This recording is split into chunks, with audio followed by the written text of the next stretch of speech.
Welcome to Data Patterns India Limited Q4 and FY2025 earnings conference call hosted by Go India Advisors.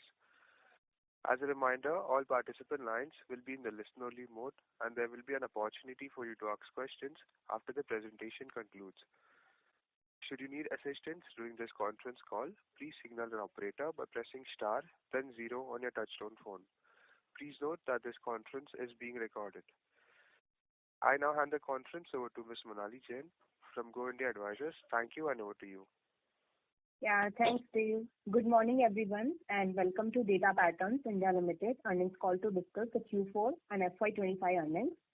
We have the senior management of the company on call, Mr. S. Rangarajan, Chairman and Managing Director, and Mr. Venkat Subramanian, Chief Financial Officer.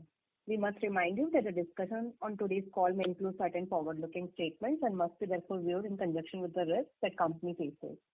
May I now request Mr. Rangarajan to take us through the company's business outlook and financial highlights, subsequent to which we will open the floor for Q&A. Thank you, and over to you, sir. Thank you, Monali. Good morning, ladies and gentlemen. I'm pleased to welcome you to our Q4 and full year FY25 earnings call.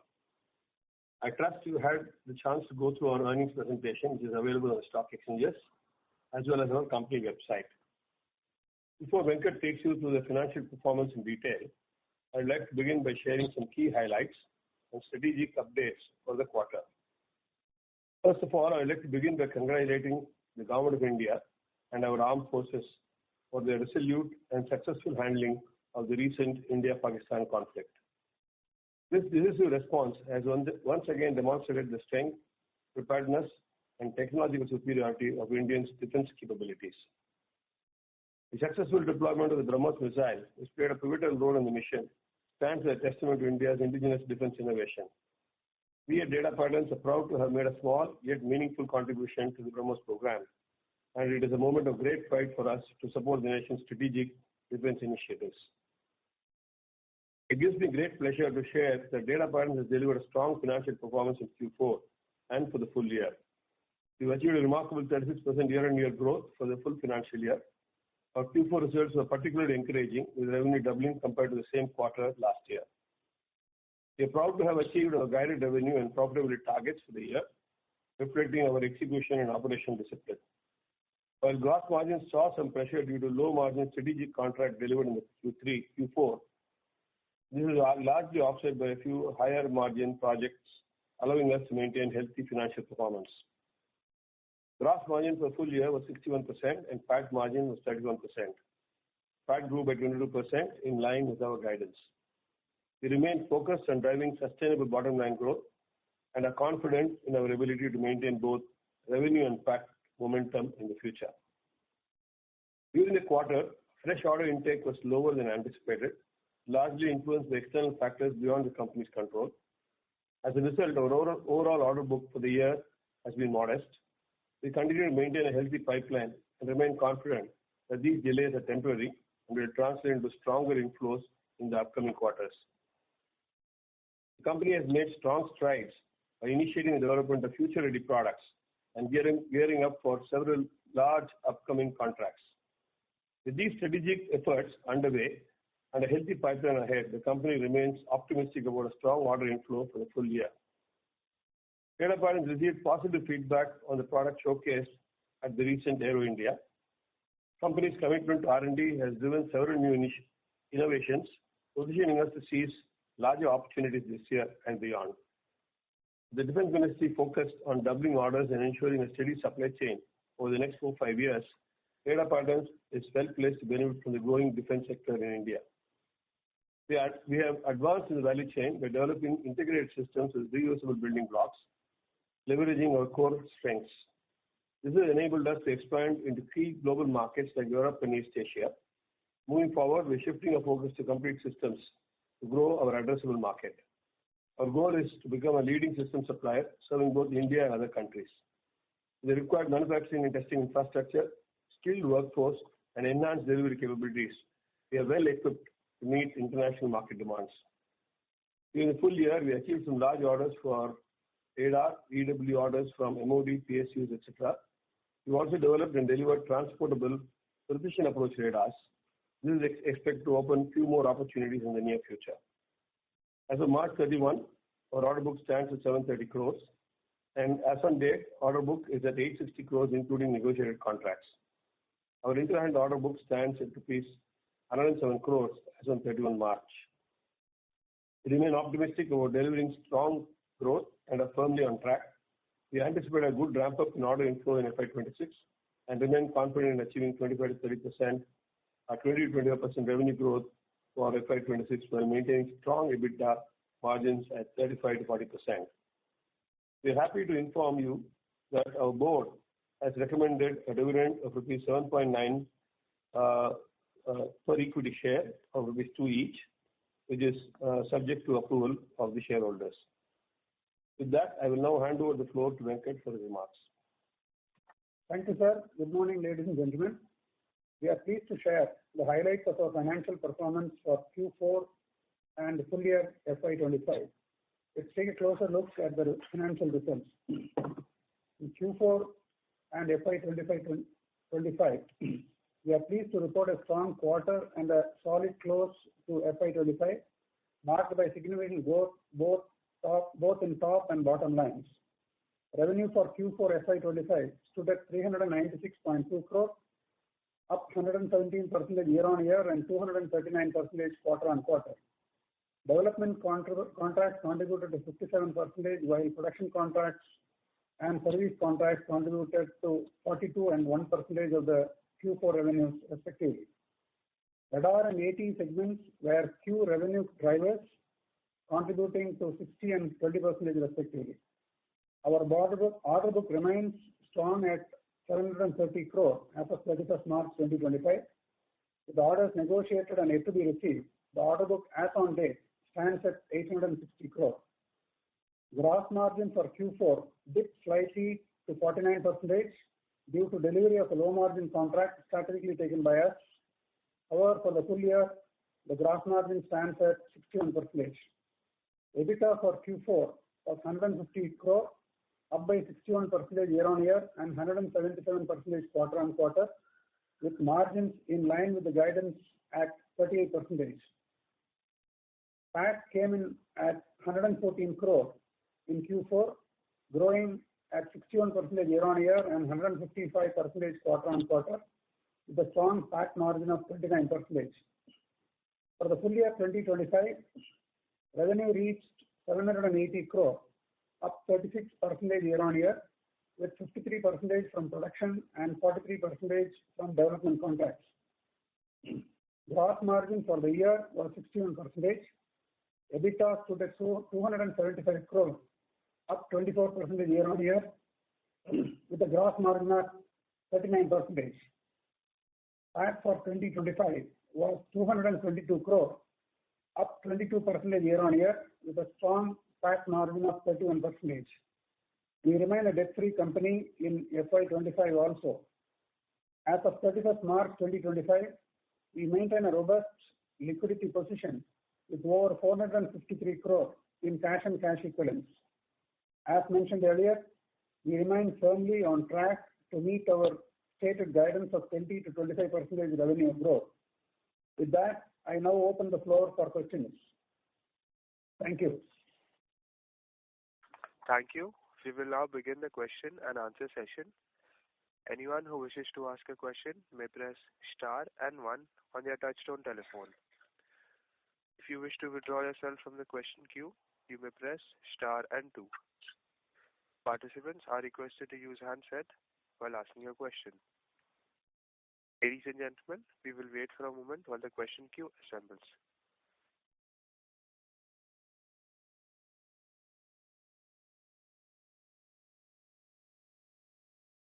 The first question is from the line of Dipen from Phillip Capital. Please go ahead. Thank you for the opportunity, sir, and congratulations on a very strong performance. And also congratulations on your contribution to Operations Sindoor. So my first question is in the line of, in the earlier quarters that you had mentioned that some of your revenue recognition was impacted due to a client request on deferment in deliveries. So are those orders now delivered, and is it possible for you to quantify those? Some of it has got delivered. Some is yet to be delivered. We are still waiting customer clearance for inspection for some of them. I wouldn't like to quantify the order value, but I think this quarter and next quarter that also should get delivered. Got it, sir. So my next question is that in your PPT you have mentioned that BrahMos seekers has now been successfully tested. So any feedback or any clarity in terms of when you will get any orders or any further processes that yet to go, which are currently undergoing? Yeah, we've been waiting for the flight tests on the missile to happen for quite some time now. We're happy to announce that the flight was carried out about 3 to 4 weeks back. It was an excellent flight, textbook flight and textbook performance. So we expect that in shortly we should be getting some more orders from BrahMos for the development. Additional units will be asked. Following up with that, we expect also production contracts to happen. Maybe the next month, that's probably another year, the production orders also should happen. So production orders are expected in next year, you are saying? May happen this year, but it will happen early. But they are also, they would like to replace imported seekers with Indian seekers as per mandate. And the products work very well. So they're also pushing us to see that we get ourselves ready for delivery at the earliest opportunity. Got it, sir. So now, sorry? It should happen. Got it, sir.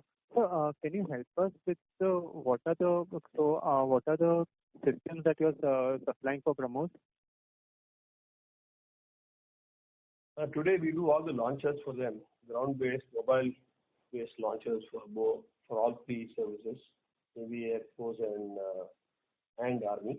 We also supply the air version for Sukhoi 30 and the test systems for all of three areas.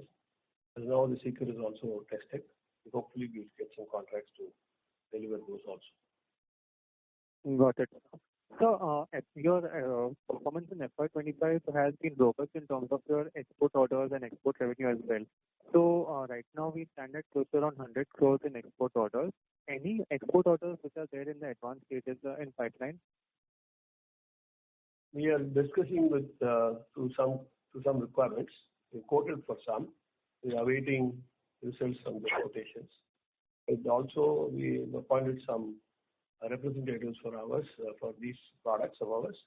We already delivered in India and abroad. We expect some traction to take place during the course of this year. But I can't really comment on exactly which order will come at what time. We don't know the international competition for all these products. Well, there are not many companies in what we want to do.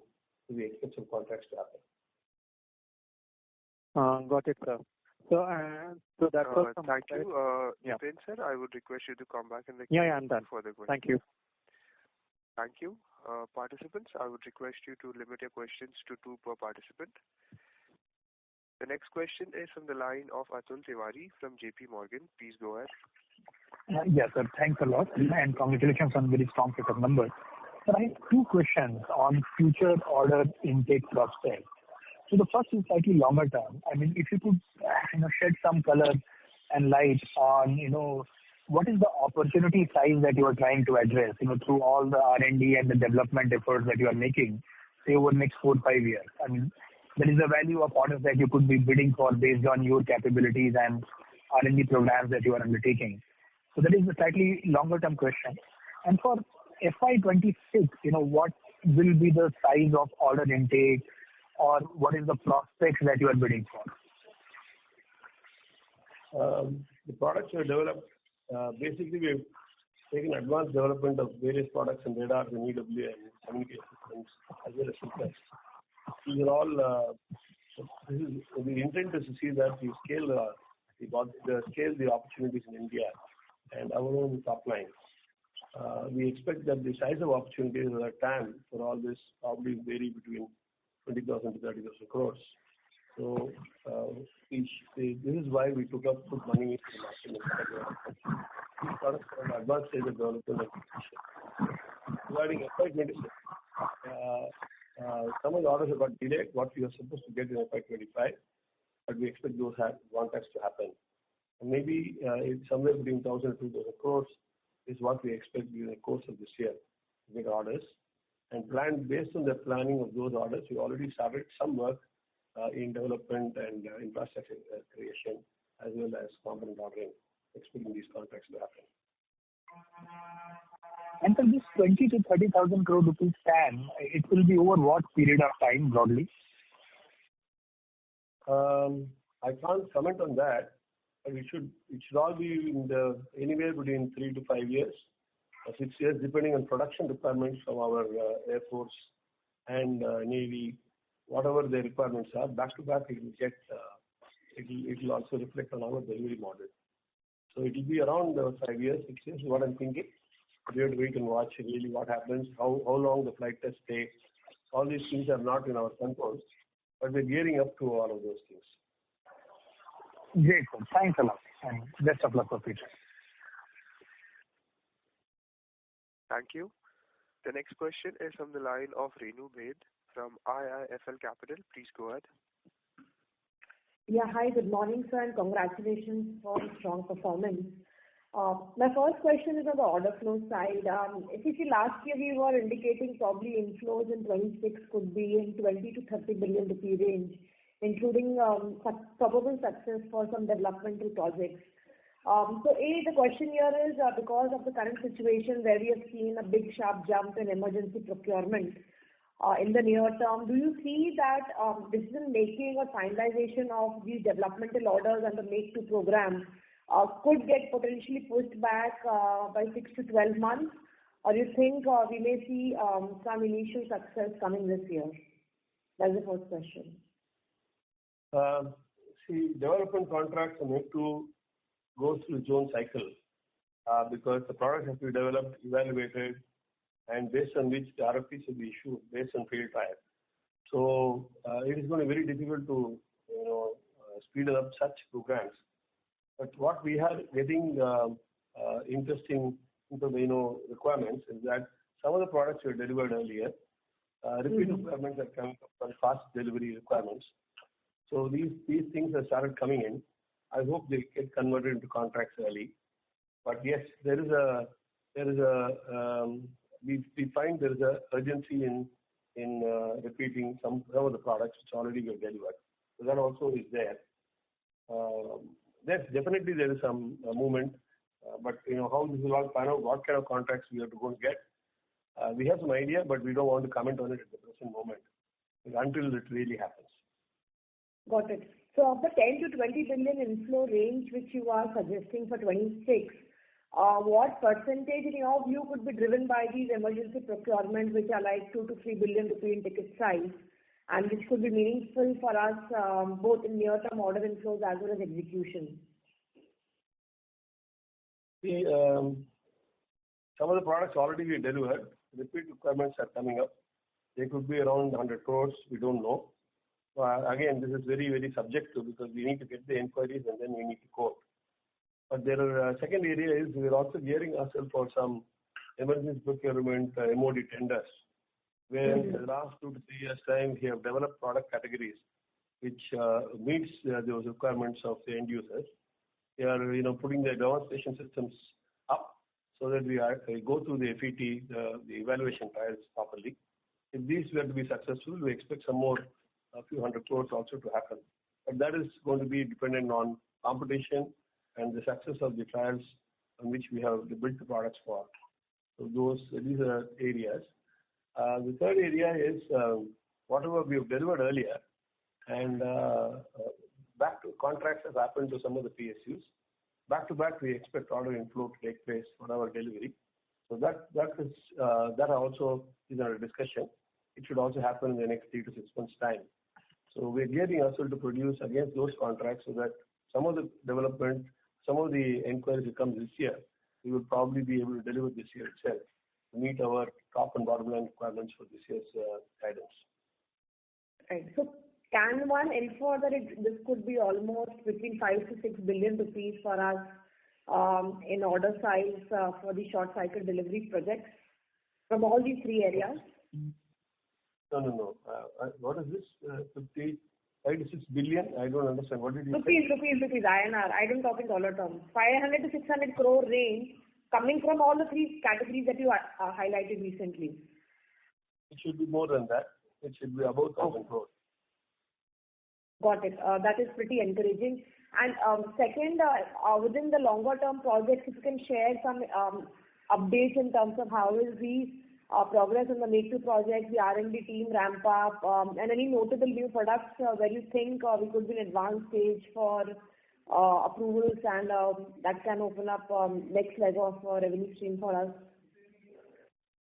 Yeah, the major revenue stream we're expecting where investments have happened, which is 140 crores, 150 crores we spent in the last 1.5 years in product development, comes in the category of fire control radars, airborne fire control radars, airborne electronic warfare suite, including receivers and jammer, ground and airborne or shipborne communication equipment, as well as we also built based on whatever we've been delivering. We've also done a lot of work on the ground-based alien comment and the jammer. We're working on the Make-to programs for ADFCR. We're also looking at detection of very low cross-section UAVs, detect and jam. So these are all areas where the company has put in a lot of effort in the last 1 to 2 years' time. And these products are coming to some maturity. Hopefully, in the next few months' time, the products will be ready, will come out, and then we'll participate in contracts. Inquiries is happening. So these are the areas we're looking at presently. And the other area which is going to help us is because of the successful seeker flights, we expect some more contracts to happen in those areas. We're also developing additional seekers, not just for BrahMos, also on air defense seekers we are developing. We have contracts on hand. We expect to deliver on them. They are also expect to go into some numbers based on some initial success. This is what I was told by the customers, but we will wait and watch what happens. But now that we have full competency here, we're building a whole range of these seekers for newer programs and newer missile systems. I hope all this pans out well. But these are all being done in-house, fully developed in-house. So the idea is to build these things which is going to have a repeat requirement over many years based on the production of weapon as well as a platform. So that is the idea, so that we move from not just project-oriented one-off systems to a regular requirement which is spread over 3 to 4 years' time, which gives you a better cash flow, a better understanding of future business, and a sustainable growth model. That is what we are focusing on presently. Thanks much and best wishes, sir. I have questions on balance sheet. I'll come back. Thank you. Thank you. The next question is from the line of Lavina from Jefferies. Please go ahead. Hello, sir. Congrats again on a good set of results. Just two questions. One is, sir, of the export opportunities. It's a well-known thing that Europe, globally, you're seeing a rise in defense spend, right? I just wanted some high-level thoughts from you as can India actually contribute over there? I mean, do we have the technology to actually go out there and supply to Europe in a big way, or do you think the actual opportunity can end up being far smaller, particularly for Indian companies, right? And any products, if you can shed some light there. And secondly, on the domestic side, has the government taken any concrete measures for increasing private sector contribution in the defense supply chain or to improve working capital? Thanks. Yeah. See, we've been an import-centric country in defense and aerospace till date. We are now graduating to try to build more in India. And since equipment, fully designed equipment is not done as of now in India, we still rely quite a lot on foreign OEMs with the technology transfer and work share arrangement to meet MOD criteria of Indian content. So having said that, it's not going to be very easy to export full systems immediately. But that should be a long-term goal. And we have to have a direction to do this. More and more you develop in India, more you'll be able to address the requirements. The Western countries have their own internal compulsions to build within their own supply chain within the country. They normally do not import. And second, there is a lot of also, import controls and export controls, which we need to address in their government agencies. So even getting specifications from a Western nation or requirements in defense has a challenge, is a challenge. But having said all that, there are opportunities to look at on a growing, European requirement, and then we be a competent capability is established in India. It is possible to do part development in India for future requirements of their Western systems requirement. So we are also in touch with one such company where we can do joint development of radars, where this will not only look at address requirements in India, but also globally we can build systems together. So we are in touch. We are working very actively. We expect that in these cases, we also want to co-invest to build world-class systems. This is how we want to go ahead. It is going to be very difficult. Some of the ground systems we can definitely deliver, which is what we are exporting today now.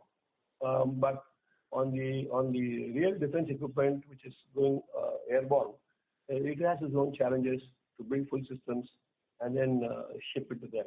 But we can collaborate with them. There is definitely opportunity for collaboration based on, because we have a capability model and they also have shortage of that kind of capability within their countries. Scale up drastically is not very easy in Europe. So we should be able to address those opportunities. We want to put in a marketing model and market organization to address such opportunities.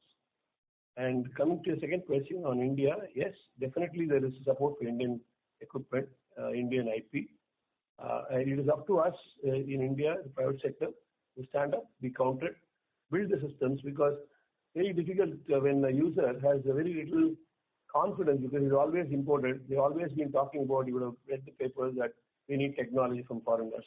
So when that kind of mindset, suddenly say, I can do everything in India and they will believe you.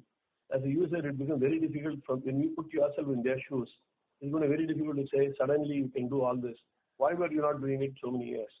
So seeing is believing. So we need to take that extra mile, maybe the extra risk, build the products, show them it is world class, and the belief will happen over a period of time. This is the path that Data Patterns is taking, investing ahead, convincing our customers that this is possible to do in India, and then go ahead and get the contracts. It's a tougher way of doing things, but it's a long-term game. And so, as we've always been a development model company, we said we will go for a long-term rather than buy and sell, which we've never done in our life. We think it will pan out. Our direction is right. We are convinced about what we're doing. We're very bullish about opportunities in India, and we have to build a capability and a product to convince the customers. This is where we are. Thank you. The next question is from the line of Jyoti Gupta from Nirmal Bang. Please go ahead. Morning, sir. Great set of numbers.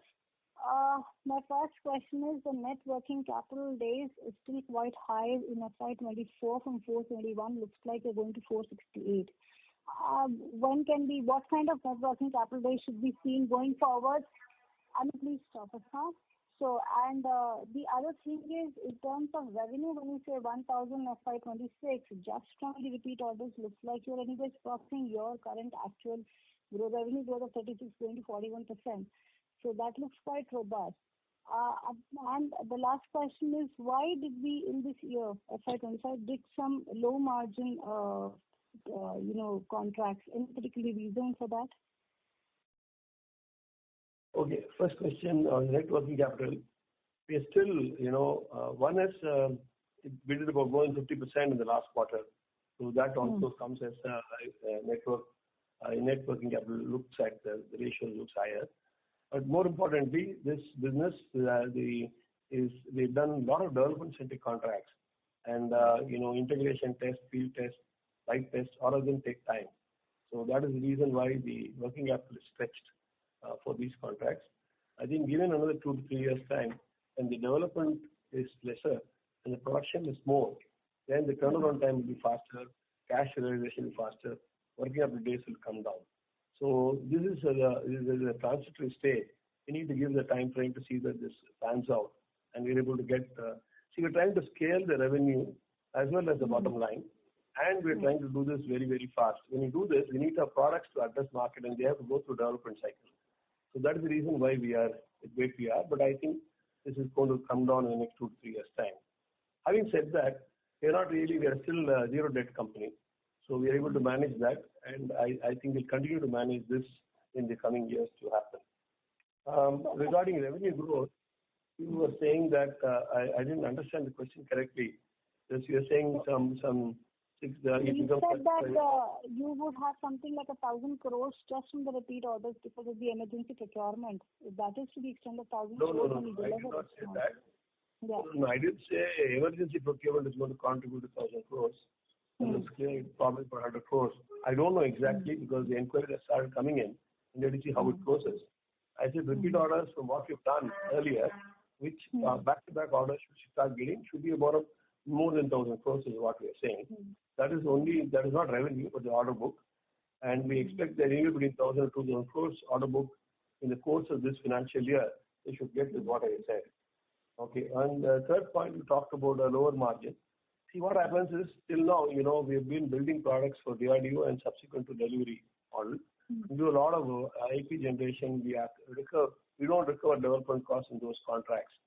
And we absorb throughout our life, we've been absorbing development costs and on a product and then gone ahead. So when the contracts come in, it looks like bottom line is slightly better in those kind of contracts. But going ahead, we have to make integrated systems. And our company also has to build the capability to build complete integrated solutions, which will involve buying equipment, building the large value equipment, the underground cabling, power systems, the mechanical structures, some of the things which you need to buy out and integrate also. But that itself is a challenge because to do very large, huge value programs, we need to also gear up with a competency base in the organization. I'm happy to say that in the last 1.5 to 2 years' time, we built up a fairly good project management team and an organization which can repeat or build big programs and big products in hundreds of crores or 1,000 crore plus a single contract we can do. So we took this contract strategically to say margins are not important. It is important that we build capability in the company. So that is why we took it. Point number 2, all of the electronics are designed in-house, which probably has its own capability to scale to large value contracts and radars tomorrow. There are 2 reasons why we took it, and that is all going through proper phases. However, that does not affect our bottom line because though we build additional revenue, our bottom line business will continue to be 20% to about 20% is what we projected last year. We continue to retain that guidance. So this is the reason. And so what has been and I saw your pod that you developed so quickly and it was actually displayed in Aero India. Have you received orders on that? How has been the response on that product? The response is very good, but that doesn't convert into orders so fast because we need to go through trials. And you see, because only after the trials are completed, the product is then can be absorbed. But yes, there is a lot of discussion taking place with the users. We believe that they'll give us opportunity for the trials. And then once the trials go through, there'll be opportunity for converting into fairly substantive business. So we're working with the agencies to see how it can be taken up. We are aware of that. This is the path it has to take us. It is going to be a long haul kind of a program development product. That is why the money was taken to the market. But we are on track. We have done a world-class system. Our specifications are very good. All the foreign OEMs who have come visited us and seen the product are also quite happy and the kind of development we've done and the capability we've built. So I think we're going in the right direction, and India will recognize that this is the way to go, and hopefully give us more avenues to build these such systems in India. Great. Thank you so much, sir, and all the best. I'm sure you'll do very well going forward. Thank you. Ladies and gentlemen, if you wish to ask a question, you may press star and 1. The next question is from the line of Sandeep Agarwal from Niriti Investment. Please go ahead. Hello. Thank you for the opportunity. So this follow-up regarding the margin question. So could you please elaborate the primary reason and factors that lead to significant sequential and year-on contraction in the margin, and what is the sustainable margin at gross level and EBITDA level we expect? No, I didn't understand the question at all. Can you repeat the question properly? Because I couldn't understand. I know about margin, but beyond that I couldn't understand. So what is the sustainable margin at gross level and EBITDA level expected? I'll try to repeat the question. What is the Sustainable margin. Sustainable margin on EBITDA level is what you're asking, am I right? And EBITDA and gross level, we expect. Okay. That depends on the contracts, no. It can't be generic answer. It depends on the contract. Whether it is fully designed by us, in which case the margins is expected to be slightly higher because we don't buy and integrate. Whatever other people buy is also done here, so the material cost becomes low. But that should not be taken as a margin directly because what they build as part of their business, other people, we are doing it ourselves. We're not spending money and doing development. So it can't be across the board answer. But whatever we are trying to do is a sustainable product margin because there is a lot of IP development happening and which gets written off. Because in these large contracts, they've also capitalized the product development effort. But I think whatever we have been doing till now, we should be able to sustain. So the current level, so next follow-up is the current level of margin is sustainable or we, so just directionally we want to know the pattern. That is what we've told, 35 to 40% EBITDA margin we will be able to sustain. 40% EBITDA margin. 35 to 40% will sustain. 25 to 40%. Okay. I said 35 to 40, but anyway, I think the line is not very good at your end. Okay. Thank you. I understand. Thank you. The next question is from the line of Garvit Goyal from Invest Advisory. Please go ahead. Hi, am I audible? Yes, sir. Yeah. Good morning, sir. Congrats for a decent set of numbers.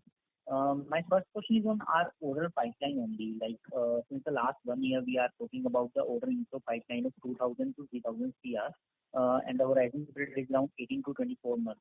And again, in recent PPT also we are talking about a similar pipeline. And last year we did not achieve the order inflow that we projected for. So I want to ask, can you please elaborate on the key factors or the structural hurdles that are delaying this pipeline conversion? For example, are we losing the orders to our competitors or any other specific things that is facing, that is bringing some challenges to convert this pipeline into order books? So that is my first question. Okay, see, whenever I talk about projected orders, we do not consider competitive tenders. Because competitive tenders can go either way. So we do not take that into consideration in our projections. Whatever projections we're talking about pipeline, these are all single vendor contracts, basically due to earlier delivered contracts, maybe on competitive basis or whatever, which repeat orders are likely to happen. So this is what we project. Second is, we've not lost those orders, we've only got postponed. And those are reasons which beyond our control.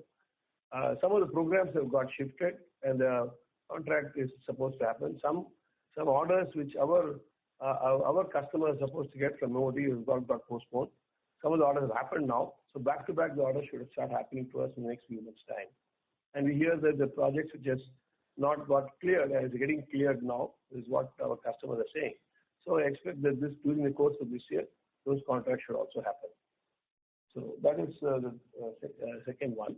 Third, because of what has happened with our border, there are also likely that we get some orders which is getting fast tracked. So some orders also are likely to happen, which will all contribute to our order book. When we are saying for next year 1,000 to 2,000 CR, so are we pretty much sure like minimum 1,000 CR info will be there, or is it just an expectation yet and you are having not any control over it? No, we are sure about this order because these orders have already been received by customers, and back-to-back inquiry should start in the next month or so. And we'll be the single vendor contracts for all of them based on our earlier delivered products. So we're sure of those orders. It's a question of 1 or 2 months here and there may happen. But nevertheless, since we want to deliver some part of those contracts, we already started the necessary groundwork to see the delivery models can happen. So that also we started taking advance action. Understood, sir. And so secondly, in the last couple of quarters, we were talking about some shift from part product supplier to end-to-end solution provider. So can you please update us on the progress in this regard, how we are going on in this direction, what kind of inquiries are we seeing, have we made any further development which will lead us to a big negotiation or big order in the upcoming months? See, the getting into full systems is what we're attempting to do. We have done successfully in some of the contracts. We've delivered the position approach radar to Air Force and Navy. One more order came that also has been delivered. So we've developed, based on that, we've developed a product radar for the international market. That has been accepted and delivered. That is under installation. So like that, we have started development products. We're also, earlier we were doing only receivers for EW. And now we are trying to do a full system with our own direction finder, all of those systems, which can be vehicle integrated, mounted. So we made the vehicle integration systems we're taking for demonstration. So wherever possible, slowly we are adding up on existing competencies and product capabilities and finishing the product to end systems. But to translate it into end system order will take a bit more time because all of them have to go through demonstration, trials, and then based on which the contracts can happen. That's a slightly longer route. But that is the only route we need to take because if we keep being a component supplier, our scaling is going to get limited to the available market space which we have. So the idea is to increase the time, and so the full system has to be done. That's what we're doing. But it will take a bit of time to see that this is happening. And we have to go through a lot of flight tests and all that, depending on the platforms. So it will take time, but it will also be large orders as and when it happens. Understood. And sir, just one last question on the guidance part. I remember when we used to spoke, you approximately 4 to 5 quarters back, you were targeting around 30% earning growth in bottom line, basically year over year. So, but this year we ended up with 22% growth. So, can you please provide insight into whether this change reflects the revised internal outlook? Additionally, going forward, how investors should think about the sustainable earning growth over the next 2 to 3 years? Actually, I think there's a mistake in probably communication or understanding. We did not say 30% bottom line growth will happen on 24-25. We told only about 20%. And our top line growth of 20-25%. Bottom line, we talked about guidance of 20%. Today also I'm saying the same top and bottom line growth. 30% happens, can happen on the bottom line, but that we're not at the present moment how to tell. It all depends on the context of happen and how our execution timelines are with respect to customer requirements, based on which it can be up at a later date.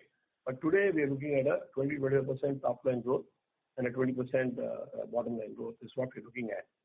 And we want to stick to that guideline, not 30% bottom line. Maybe it can happen. It is possible it can happen. But at the present moment, we can't commit on that. Then for FY26, what is the number you are quoting for bottom line growth? 20%. 20%. 20. Okay. Understood. And sir, one last thing on the. I'm sorry to interrupt, sir. I would request you to come back in the queue for further questions. Just last question, sir. Just last question. Fill out.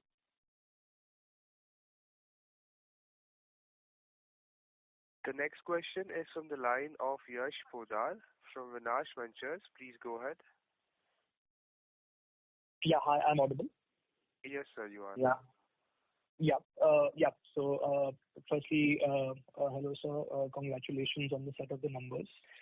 I wanted to actually understand a little bit about the R&D expenditure pattern for the company. Last couple of quarters presentations, we have spoken about a decent amount being invested towards the R&D side. Now, there are two questions with regards to that.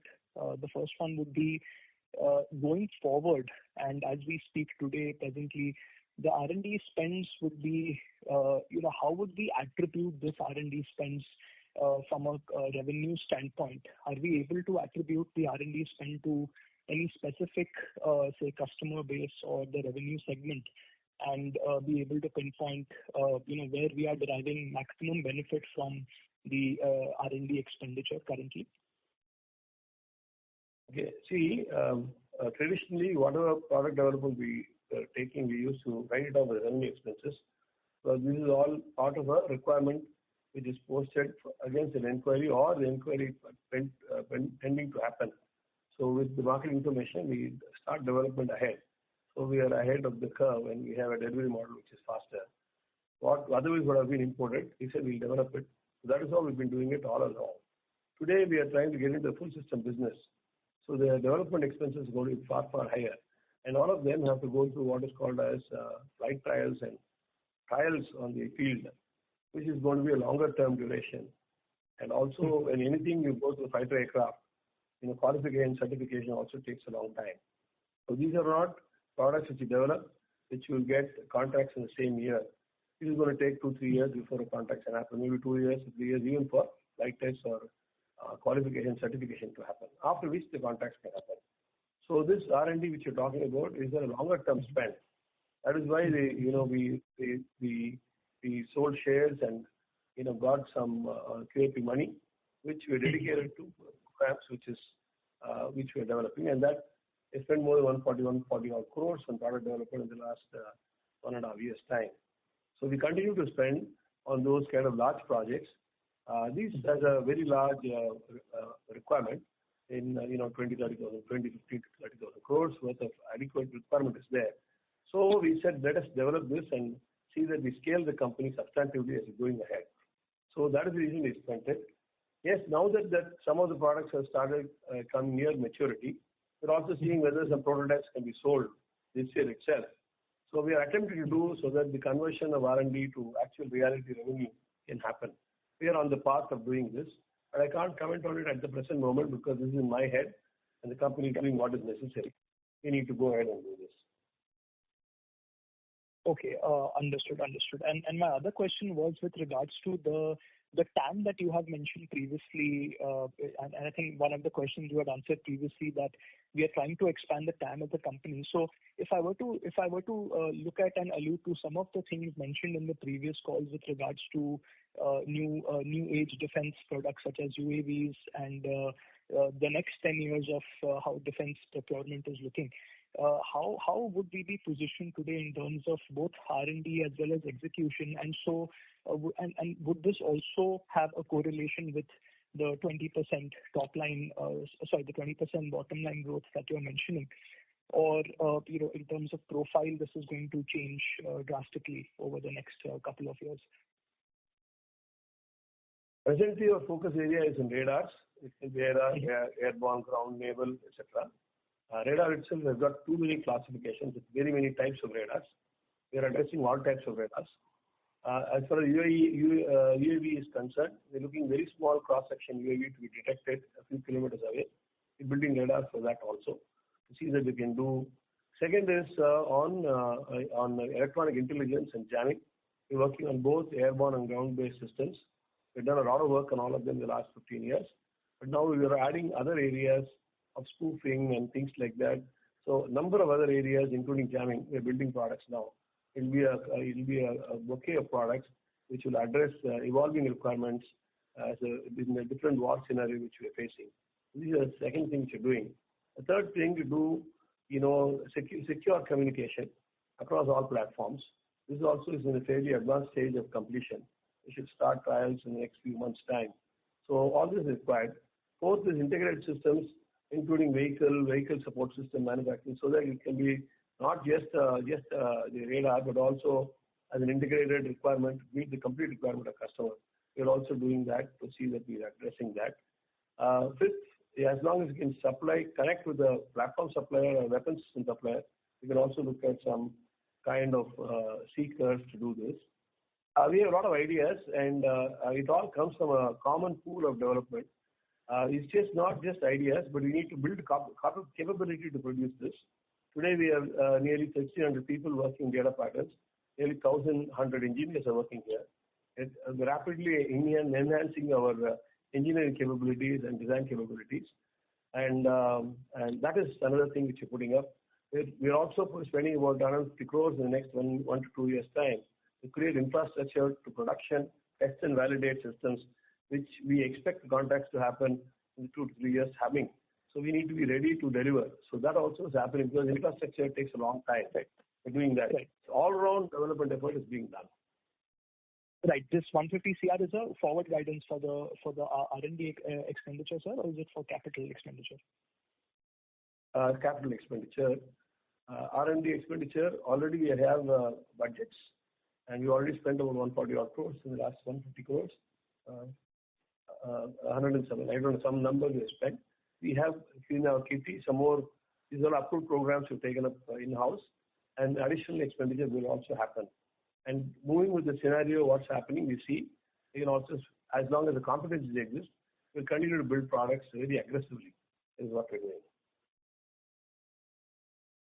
Okay. Thank you so much for answering all the questions.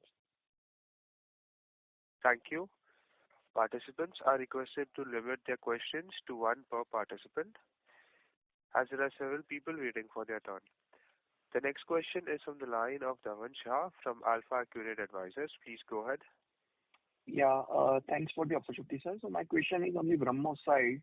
Out of the total cost of BrahMos, can you share what would be our, opportunity size in terms of the percentage also, that is fine. And secondly, maybe 2-3 years down the line, this production and service business contribution to the revenue, can it inch up to 70 odd percent from currently roughly around 55 odd percent? Yeah, I'll ask the second question first. As long as the product development has happened and approvals happen, definitely the production should start going 70% and above. This is what we think we'll do. We'll continue to develop products, maybe 20% or 15%. That is how it has to go for a mature model. Since there are lack of full products in the Indian market, which is designed in India, today the gap is very high. We are trying to address the gap in competencies which we have. And that is what we're doing. Regarding the first question on BrahMos, I can't really tell you because I can't forecast this. We have quoted somewhere, orders have to happen, and we are a bit premature to say what is the value of the contract now and what percentage of the overall contract. I don't want to address that now. It's sensitive, and let it happen. Then maybe one of those following questions, after it happens, maybe I can talk about it. Sure, sir. Yeah, that's all from my side. Thank you. Thank you. The next question is from the line of Rupesh from Intel Census Capital. Please go ahead. Hello, sir. Thank you for the opportunity and congratulations on fantastic results. I have 2-3 questions, so I'll ask all of them together. So first question, sir, is on Ashwini LLTR radar. I think we were expecting a fairly decent sized order, but you have said that the bid is competitive. So if you can provide an update on that. That is question number 1.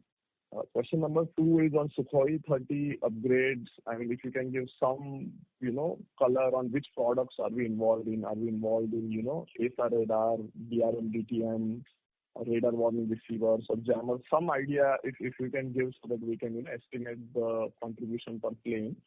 And then if you can also update if you have received any development orders in Sukhoi 30 upgrade, and then when do you, in your estimate, when can we see commercial orders? That is second. And then the third one is, sir, I see this SDR in your presentation. So SDR, my understanding is there is an airborne SDR and a land-based SDR. So if you can, just map out the opportunity and our positioning in that, and have you received any, development order for either airborne SDR or a land-based SDR? So these are my 3 questions. Thank you. Thank you, sir. As regards the Ashwini radar, Bell has got the order last year. I think February, March, they got the order 24-25. So we are in discussion with them. We expect that the requirements will flow down to us, and based on which we should be able to make an offer and hopefully finalize a contract in the next 3 to 6 months' time. I hope this will happen. Yes, that's an important contract for us. We're waiting for the definitions because there's a lot of changes in the definitions. The original LLTR was designed by us, all the electronics, was about 10 years back. So a lot of obsolescence and capability changes also DRDO is suggesting as part of this contract because it has to now support next 20 years. So modern component, modern architecture, some changes are being planned. So that is under discussion. So hopefully it will happen in the next couple of quarters is what we're thinking. As regards Sukhoi 30, this is a contract which is already placed on HAL, and HAL back-to-back has to do something. We are developing products against it. We don't have a contract on this. We have developed the radar warning receiver. It's flying in both our early warning radar, Netra, as well as the LCA. It's successful flight for the last 6-7 years. We've been flying it. It's done some very good performance, based on which we believe that this ARW will be configured for Sukhoi 30. Again, we don't have an order for this, but we have a product which meets the requirements. We've also designed, as part of the larger view of increasing TAM, we've also designed the AESA background radar hardware. We have to do the software. We're looking at some collaborative support with the government to see whether this can fly and go ahead. At the present moment, we don't have an order, but we are working towards completion and development and see that we can take to flight trial if possible. We've also developed the jammer pods as an EW suite fully. Part of it is flown, this is the RWR, the other one is not flown. So that is getting also completed. We have a product. We're doing internal tests of the products. These requirements are very large. Only last few months back, DAC cleared about 7,400 crores for the jammer pods. And earlier also another 100 sets has already been placed on Sukhoi 30 pods on Sukhoi 30 upgrade for HAL. So the requirements are large. So that's the reason we said we will design the products and build it. The products have been designed. We are under testing in the office. And we're looking at opportunities to how to take it to flight trial. We've also done some work for Navy where earlier delivered jammer pods from international companies. We have upgraded the pods with our hardware and electronics. So we expect that to fly, which gives us an opportunity to flight test our electronics and software, which will also come in handy for newer systems you're doing. But what we're doing today is all AESA. Even the jammer is AESA. So I don't have any development order for all of them. This is the future large business opportunities which we have addressed, and we're trying to see whether our development will meet the requirements. As regards SDR, we have developed with DRDO the hardware for the airborne SDR, which is already flown in the LCA and is likely to fly in other platforms in the coming months. We've also done development of UV-based,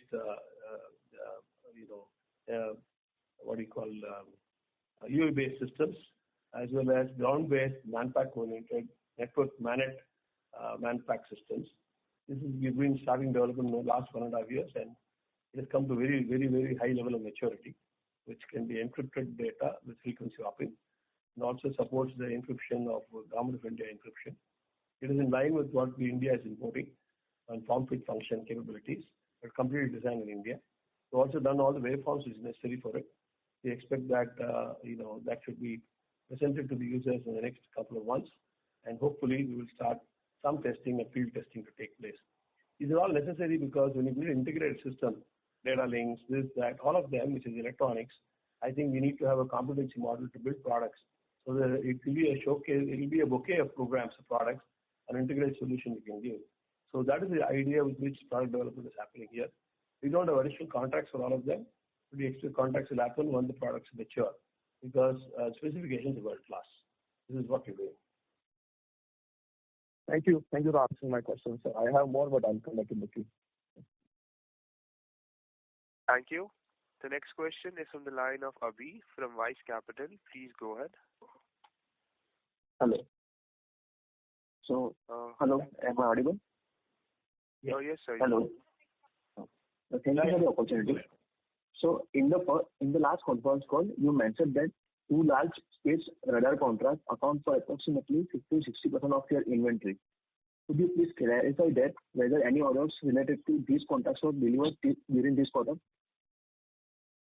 Yeah, we've delivered the hardware for one of those radars. Second radar will be delivered probably in the next 6 months. So, sir, given that deliveries have been made on these large space contracts, could you please explain why the inventory levels have not been decreased according to this quarter? Inventory has come down with respect to what has been delivered. But the second radar, the inventory is still with us. It's a very large inventory because As I told you, we don't have much of margins in all these contracts. So it is very high inventory oriented, and that is still in our books. The third is for contracts expected to deliver this year, we also work ahead of time in buying electronics to see that we can deliver.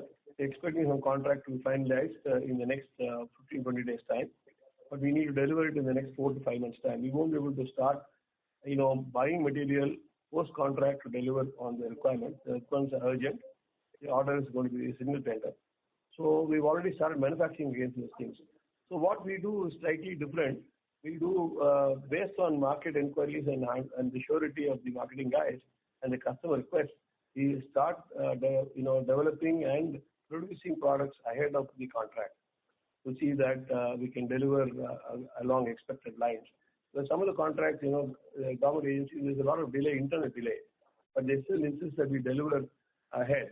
So that is the model we've been doing with them. And as long as they're sure that the contract's not going to get slipped, we try and do that. So third point is you must understand the inventory in defense equipment is going to be on the higher side, because not only development takes place, but after development and testing, there is customer certifications, acceptance trials. All of them takes enormous amount of time, which is not in our control. And if we don't do this, we'll find that we're slipping on delivery models. Since we have a commitment to deliver and continue, we try to take these things on inventory and then build the products and keep them ready. So test cycles are long, lead times are long, so we need to address that. That is the nature of the beast as far as defense equipment is concerned. This worldwide, you will find that it has never been just-in-time inventory. And second, these are all projects which comes hurried, and then the customer, though it is taking 2 to 3 years for them to place the order, they want delivery less than 6 months and 1 year. So to handle such kind of customer request, I need to have a cost model which is very different, and that is what we're doing. Thank you, sir. The next question is from the line of Dipen from Phillip Capital. Please go ahead. Thank you for the follow-up opportunity. So, just one question from my side. So, what would be the estimated execution cycle for the current order book, and for the order pipeline that you have mentioned, say 1,000 to 2,000 crore in FY26, how quickly can the execution cycle be over there as well? More than 70-80% of the existing orders in hand will get executed this year. And we expect that some portion of the orders which is coming this year will execute this year itself. We're taking advanced action in terms of procurement and design, which is going to be done. All that is happening as we speak. So that is, I think it answers your question. Sure, sir. Thank you so much, and all the best for FY26, sir. Thank you. Ladies and gentlemen, due to time constraint, this was the last question for today's conference call. I now hand the conference over to the management for closing comments. Thank you very much for all the people who have joined this call. I'd just like to say that I've been repeating this for some time. The opportunities in India are very large in defense markets. We have been habitually importing, so there is a large opportunity for Indian systems to come in, especially with the Make in India initiative which government is supporting. There's an opportunity that's very, very large. It's not that we lack in competency and capability. It is never allowed to do things in India at the earlier days. I think it is our responsibility to build up products, address the market and the opportunity. So we are very, very bullish on the opportunities and our capability to deliver or address them. Towards this, we are going ahead with development of products, spending money to prove that these products are world class for customers. Only after they see that this is available, they will have the confidence that India can also do these things. So it's our responsibility to see that this is done. We are actually talking 3-4 areas. I've also, during the call also it has come out. We are working very, very aggressively on building full radars, all kinds of radars, airborne, ground-based radars, search, track, fire control, all of them, whether all of those radars we build, and we build 100%, including mechanical design. Everything is designed in-house. Second is a complete EW suite for air and ground, including jammer. We believe it's a large opportunity. We need to look at it and do this. Third is the RF seekers, which you're talking. Fourth is the communication equipment and integrated solutions for various kinds of applications. This is notwithstanding the products we do with DRDO. We do for all platforms. Parts or some of the parts are major parts of systems where a lot of design work, development software comes from DRDO. The rest is being done by us in the electronics. We engage with them, and these have been my customers for the last 20 odd years. We've learned, a whole lot of knowledge has come into the company based on a continued working relationship with DRDO. So this is continue to grow. But that's not alone. We're not just investing in product development. We're also investing in infrastructure development, which will take time. We've bought the additional land. We're building this infrastructure, also test equipment to do the seekers and radars and validation, and also scenario simulators, which can do test in the ground before we launch it in the air. So all of this to get customer confidence building in-house here, that's also happening. And look also at the export market. We're also looking at joint development of very, very high-end, UV-based radars along with a foreign company. The joint development can happen where we are co-investing to see that we can address world markets. We need to do this more to go not just Indian government-oriented requirements, but also, reduce this across so that, we have other customer bases and goes global. We want to do that also. So we're talking to in various levels. We need to address, we're an engineering company. We need to improve our marketing organization to address large opportunities. But we are on the track. The direction is very clear. We're very bullish on our growth. And we're taking all efforts to see that we build competencies in products in India. If you have any further questions, please send it to Go India, and we will get all of your questions answered. Thank you very much for your patience and listening to this, be part of this call. Thanks a lot. Thank you. On behalf of Go India Advisors, that concludes this conference. Thank you for joining us, and you may now disconnect your lines. Thank you.